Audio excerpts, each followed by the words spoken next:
Intellectual production discusses scientific, artistic, and religious activities as a superstructure built upon the foundation of the standard wage. Karl Kautsky, intellectual leader of the German social democracy, gives in his book, The Social Revolution, a useful formula as to the organization of the future society. This formula is communism in material production, anarchism in intellectual production. It will repay us to study this statement and see exactly what it means. Material production depends directly upon things, and as there is only a limited quantity of things in the world, if any one person has more than his share, he deprives some other person to that extent. So there have to be strict laws concerning the distribution of material products. But with intellectual things, exactly the opposite is the case. There is no limit in quantity, and any one person can have all he wants without interfering with anybody else. Everybody in the world can perform a play by Shakespeare or play a sonata by Beethoven, and everybody can enjoy it as much as he pleases, without keeping other people from enjoying it all they please. Also, material production can be standardized. We can have great factories to turn out millions of boxes of matches, each match like every other match, and the more alike they are, the better. But in intellectual affairs, we want everyone to be different, or at least we want everyone to be free to be different. And if someone can become much better than the others, this is the most important kind of production in the world, for he may make over our whole intellectual and moral life. For the production of material things, our new society has great factories, owned in common, and run by majority vote of the workers, and we place the products of that factory at the disposal of all members of society upon equal terms. That is our communism in material production. On the other hand, in our intellectual production, we leave everybody free to live his own life and to associate himself with others of like aims, and we place as few restrictions as possible upon these activities. This is the method of free association, or anarchism in intellectual production. Our problem would be simple if material and intellectual production never had to mingle. But as it happens, every kind of intellectual production requires a certain amount of material, and every kind of material production involves an intellectual element. Therefore, our two methods have to be combined, and we have a complex problem which we have to solve in a variety of different ways, and upon which we must experiment with open minds and scientific temper. First, let us take the intellectual elements involved in the production of purely material things, such as matches and shoes and soap. Let us take invention. Naturally, we do not want to go on making matches and shoes and soap in the same old way forever. On the contrary, we want to stimulate all the workers in these industries to use their wits and improve the processes in every possible way. The whole of society has an interest in this, and the soap workers have an especial interest. Our soap industry has an invention department, with a group of experts appointed by the executive committee of the National Council of Soap Workers. All soap workers are taxed, say, 5 cents a day for the support of this activity. Likewise, the state contributes a generous sum out of its income toward the work of soap research. In addition to this, the soap industry offers prizes and scholarships for suggestions as to the improvement of every detail of the work. And at meetings of every local of soap workers, somebody makes new suggestions as to methods of stimulating their intellectual life, not merely as regards soap, but as regards citizenship and art and literature and human life in general. Our soap workers, you must understand, are no longer wage slaves, brutalized by toil and poverty. They are free citizens of a free society. Our soap workers local in every city has its own theater and concert hall and lecture bureau and publishes its own magazine. Every industry has its immediate intellectual problems, its trade journals in which these are discussed, and its research boards in which they are worked out. The ambitions of the young workers in that industry are concentrated upon getting into this intellectual part of their trade. Examinations are held, and tests are made to discover the most competent men, and written suggestions are considered by boards of control. It is, of course, of great importance to every worker that the channels of promotion should be kept open, and that the man who really has inventive talent shall get, not merely distinction and promotion, but financial reward, so that he may have time and materials to continue his experiments. This research department, you perceive, is a part of superstructure built upon the foundation of our standard wage. And this same simile applies to numerous other forms of intellectual production. For example, our community paper mills turn out paper, and our community printers are prepared to turn out millions of books. How shall we determine what is to be the intellectual content of these material books? There are many different methods. First, there is the method of individualism. A man has something to say, and he writes a book. He works in the soap factory and saves a part of his standard wage, and when he has money enough, he orders the community printers to print his book, and the community booksellers to handle it for him, and the community post office to deliver it for him. Again, a group of men organize themselves into an association or club or scientific society and publish books. The Authors League takes up the work of publishing the writings of its members, and the Poetry Society does the same. This is the method of anarchism or free association. But there is no reason why we should not have alongside it the method of socialism. There is no reason why we should not have state publishing houses, just as we have state universities and state libraries. The state should certainly publish standard works of all sorts, Bibles and dictionaries and directories and cheap editions of the classics. In this new world, our school boards are not chosen by businessmen for the purpose of graft. They are chosen by the people to educate our children.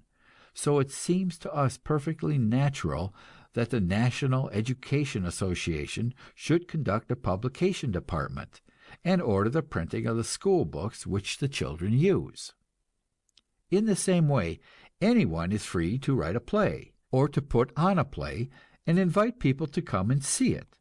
But, like the individual farmers and the individual mothers of families, the play producer in our society is in competition with great community enterprises, which set a high standard and make competition difficult. The same thing applies to the opera, and to concerts, and to all the arts and sciences. You can start a private hospital if you wish, but you will be in competition with public institutions. And you can only succeed if you are a man of genius. That is, if you have something to teach too new and startling for the public boards of control to recognize. You try your new method, and it works, and that becomes a criticism of the public boards of control, and before long the people by their votes turn out the old board of control and put you in. That is politics, you say. But we, in our new world, do not use the word politics as one of contempt. We really believe that public sentiment is in the long run the best authority, and the appeal to public sentiment is at once a social privilege and a social service. What we strive to do is to clear the channels of appeal and avoid favoritism and stagnation. To that end, we maintain in every art and every science and every department of human thought endless numbers of centers of free, independent, cooperative activity, so that every man who has an inspiration or a new idea can find some group to support him, or can form a new group of his own. This is our anarchism in intellectual production. And it is the method under which in capitalist society men organize all their clubs and societies and churches. Devout members of the Roman Catholic Church will be startled to be told that theirs is an anarchist organization. But nevertheless, such is the case. The Catholic Church owns a great deal of property and speculates in real estate, and to that extent it is a capitalist institution.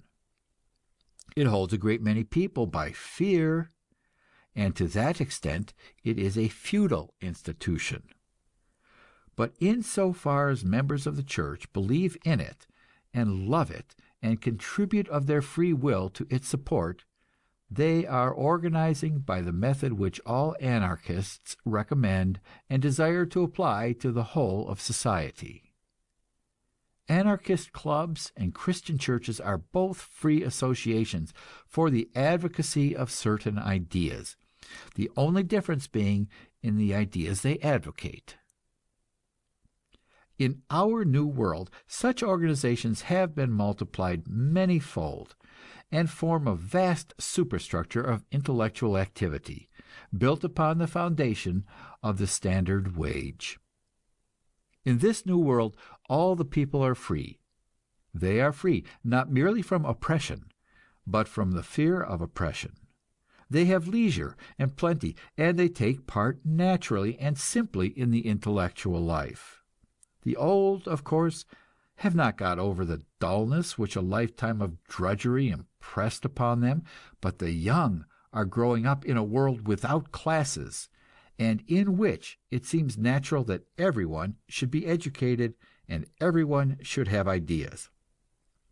They earn their standard wage and devote their spare time to some form of intellectual or artistic endeavor, and spend their spare money in paying writers and artists and musicians and actors to stimulate and entertain them.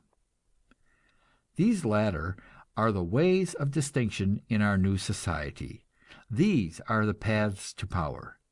The only rich men in our world are the men who produce intellectual goods, the great artists, orators, musicians, actors, and writers who are free to serve or not to serve as they see fit, and can therefore hold up the public for any price they care to charge.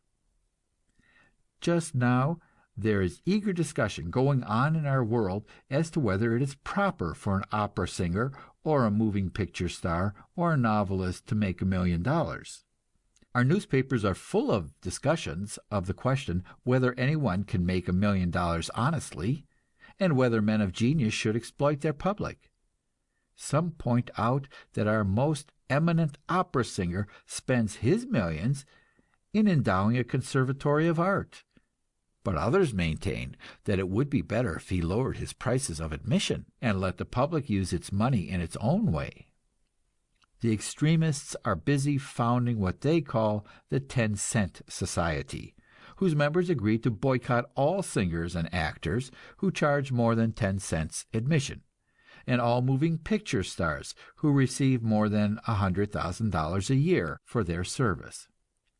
These 10-centers do not object to paying the money, but they object to the commercializing of art, and declare especially that the moral effects of riches is such that no rich person should ever, under any circumstances, be allowed to influence the youth of the nation. In this, some of the greatest writers join them, and renounce their copyrights, and agree to accept a laureateship from some union of workers, who pay them a generous stipend for the joy and honor of being associated with their names. The greatest poet of our time began life as a newsboy, and so the National Newsvendors' Society has adopted him, and taken his name, and pays him $10,000 a year for the privilege of publishing his works. End of chapter 73. Chapter 74, Mankind Remade, discusses human nature and its weaknesses and what happens to these in the new world. We have briefly sketched the economic arrangements of the cooperative commonwealth. Let us now consider what are the effects of these arrangements upon the principal social diseases of capitalism. The first and most dreadful of capitalism's diseases is war, and the economic changes here outlined have placed war, along with piracy and slavery, among the half-forgotten nightmares of history. We have broken the iron ring, and are no longer dependent upon foreign concessions and foreign markets for the preservation of our social system and the aggrandizement of a ruling class. We can stay quietly at home and do our own work, and as we produce nearly everything we need, we no longer have to threaten our neighbors.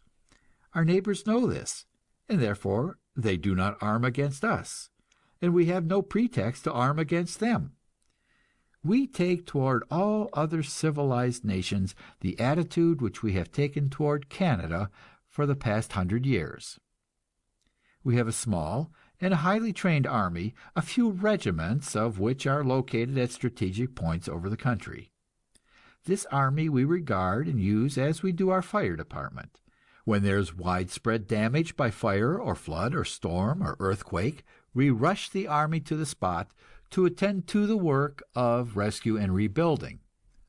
Also, we have a small navy in international service, for, of course, we are no longer an independent and self-centered nation. We have come to realize that we are part of the world community and have taken our place as one state in the International Socialist Federation. We send our delegates to the World Parliament, and we place our resources at the disposal of the world government. However, it now takes but a small army and navy to preserve order in the world. We govern the backward nations, but the economic arrangements of the world are such that we are no longer driven to exploit and oppress them. We send them teachers instead of soldiers, and as there are really very few people in the world who fight for the love of fighting, we have little difficulty in preserving peace. We pay the backward peoples a fair price for their products which we need. Our world government takes no money out of these countries, but spends it for the benefit of those who live in the countries, to teach them and train their young generations for self-government. Next, what are the effects of our new arrangements upon political corruption and graft? The social revolution has broken the prestige of wealth. Money will buy things, but it no longer buys power, the right to rule other men. It no longer buys men's admiration. Everybody now has money, and nobody is any longer afraid of starvation. It is no longer the fashion to save money, any more than it is the fashion to carry revolvers in drawing rooms or to wear chainmail in place of underclothing. So our political life is cleansed of the money influence. People now get power by persuading their fellows, not by buying them or threatening them. The world is no longer full of men ravenous for jobs and ready to sell their soul for a position. So it is no longer possible to build up a machine based on desire for office. The changes have resulted in an enormous intensification of our political activities. We have endless meetings and debates. We have so many propaganda societies that we cannot keep track of them. And some of these societies, like the Catholic Church, have a large membership and large sums of money at their disposal. But a few experiments at carrying elections by a campaign chest have convinced everybody that to have the facts on your side is the only permanent way to political power. Our new society is jealous of attempts to establish any sort of ruling class, and the surest way to discredit yourself is to advocate any form of barrier against freedom of discussion, or the right of the people's will to prevail. Next, what is the status of crime? We have too recently escaped from capitalism to have been able to civilize entirely our slum population, and we still have occasional crimes of violence, especially crimes of passion, but we have almost entirely eliminated those classes of crimes which had to do with property, and we have discovered that this was 95% of all crime. We have eliminated them by the simple device of making them no longer profitable. Anybody can go into our community factories, and under clean and attractive working conditions, and without any loss of prestige or social position, can earn the means of satisfying his reasonable wants by 3 hours of work a day. Almost everybody finds this easier than stealing or cheating. But more important yet, as a factor in abolishing crime, is the abolition of class domination and the prestige of wealth. We no longer have in our community a ruling class which lives without working, and which offers to the weak-minded and viciously inclined the perpetual example of luxury. We no longer set much store on jewels and fine raiment. We do not make costly things, except for public purposes, where all may enjoy them, and nobody stores great quantities of money because everyone has a guarantee of security from the state. So we are gradually putting our policemen and jailers and judges and lawyers to constructive work. Next, what about disease? The diseases of poverty are entirely done away with. We are now able to apply the knowledge of science to the whole community, and so we no longer have to do with tuberculosis and typhoid, or with rickets and anemia in children, or with heavy infant mortality. We have sterilized our unfit, the degenerates and the defectives, and so do not have to reckon with millions of children from these wretched stocks. We now give to the question of public health that prominence which in the old days we used to give to war and the suppression of crime and social protest. Our public health officers now replace our generals and admirals, and we really obey their orders. Next, as to prostitution. Just as in the case of crime, we are still too close to capitalism not to have among us the victims of social depravity, both men and women.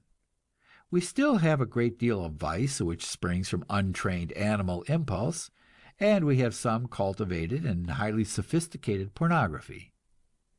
But we have entirely done away with the commercial vice, and we have done it by cutting the root which nourished it.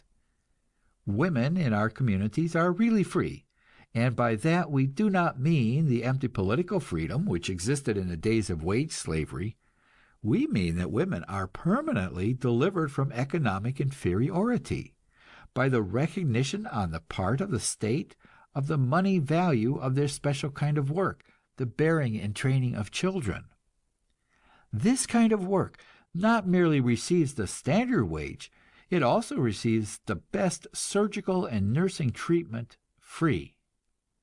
Housework and homemaking are legally recognized services, and the woman before marriage and after her children have been nursed is free to go into the community factories and earn for herself the standard wage, with no loss of social position.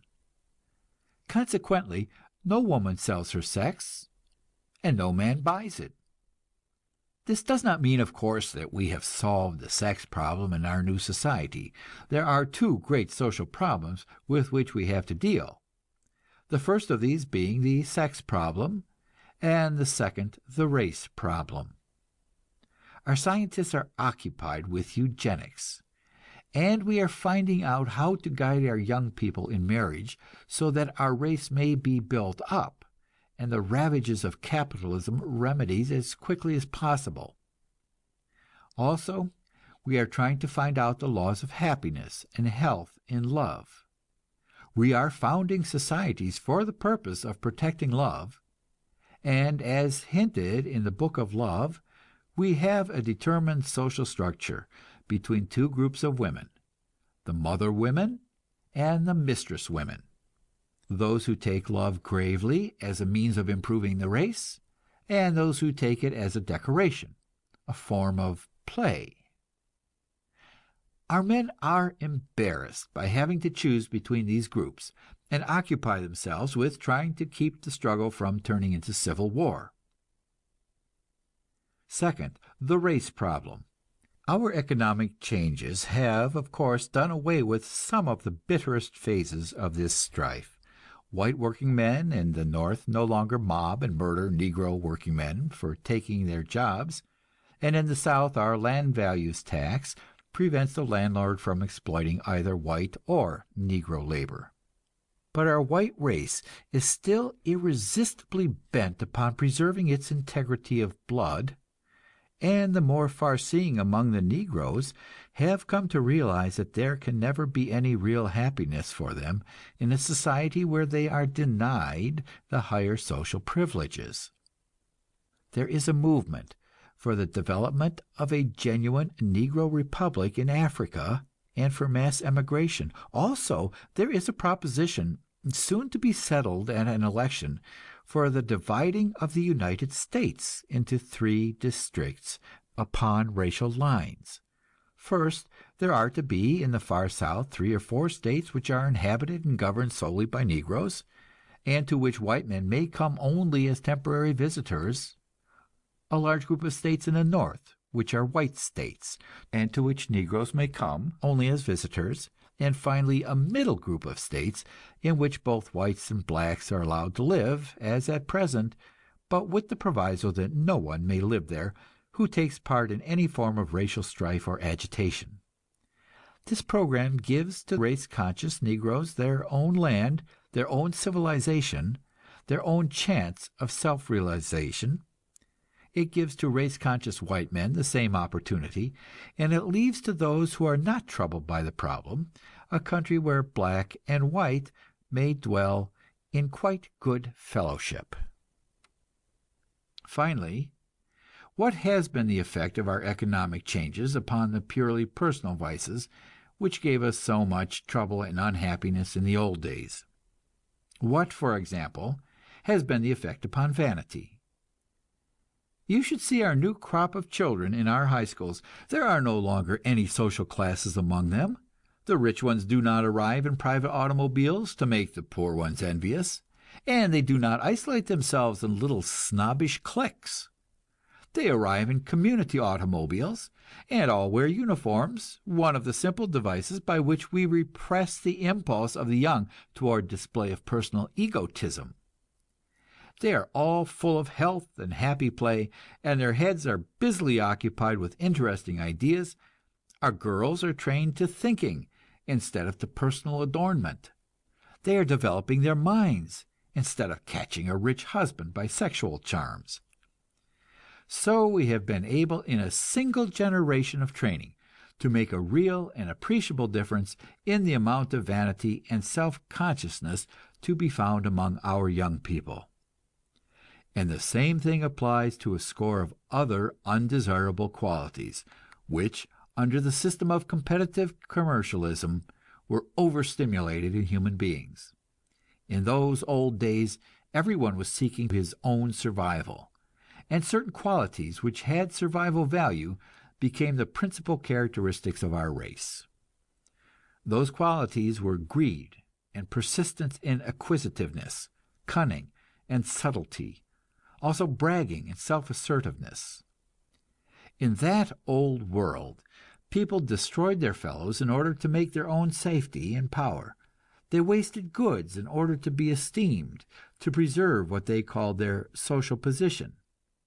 But now we have cut the roots of all these vile weeds. We have so adjusted the business relationships of men that we do not have to have hysterical religious revivals in order to keep the human factors alive in their hearts.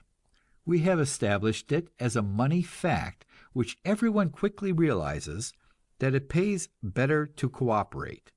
There is more profit and less bother in being of service to others. So we have prepared a soil in which virtues grow instead of vices. and we find that people become decent and kindly and helpful without exhortation, and with no more moral effort than the average man can comfortably make. Of course, we have still personal vices to combat, and new virtues to discover and to propagate, but this has to do with the future, whereas we are here confining ourselves to those things which have been demonstrated in our new society.